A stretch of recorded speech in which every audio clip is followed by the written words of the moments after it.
মবেস্টারকে যদি সচিবালয়ে দেখি, শিক্ষক নিয়োগে দেখি, ক্যাম্পাসে কোথাও কথা বলতে দেখি, একটাও ট্রেন থাকবে না ইনশাআল্লাহ।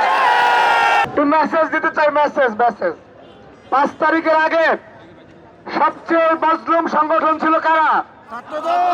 সবচেয়ে বেশি জেল খাটছে কারা? সবচেয়ে বেশি রিমান্ড খাটছে কারা? জুলাই অভ্যুত্থানে সবচেয়ে বেশি শহীদ হয়েছে কারা? 5 তারিখের পরে সবচেয়ে কম সুবিধা নিছে কারা?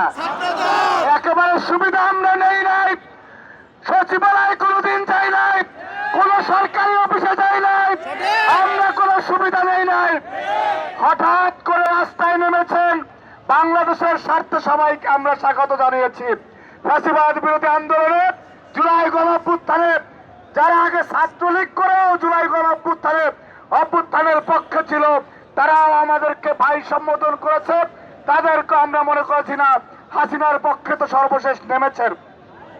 কিন্তু অত্যন্ত দুঃখের বিষয়, বাংলাদেশের প্রত্যেকটি সরকারি অফিসে, ডিসি অফিস থেকে শুরু করে ফুটপাত থেকে সংসদ ভবন পর্যন্ত সব জায়গায় এই অর্বাচীন বালকেরা যারা পিতৃতুল্য অনেক সচিবকে ছড়িয়েছে, ডিসিএসপির পদত্যাগ করা, পদায়ন, ট্রান্সফারে কাজ করেছে। আমরা বাংলাদেশের স্বার্থে ধৈর্য ধরছি না।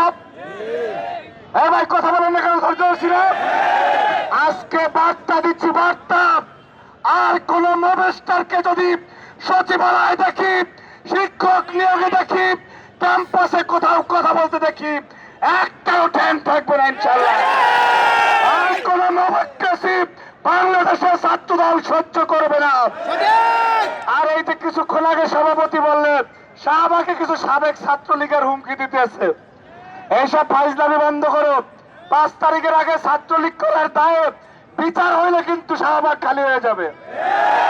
সুতরাং আমরা কোন আজকে থেকে লাস্ট ওয়ার্নিং, কোন মবক্কেসি তৈরি করে, পরিস্থিতি তৈরি করে নির্বাচন ব্যাহতর জন্য যারা নামবে তারা সুস্থ অবস্থায় আর কলেজে ফিরে যাবে না ইনশাআল্লাহ।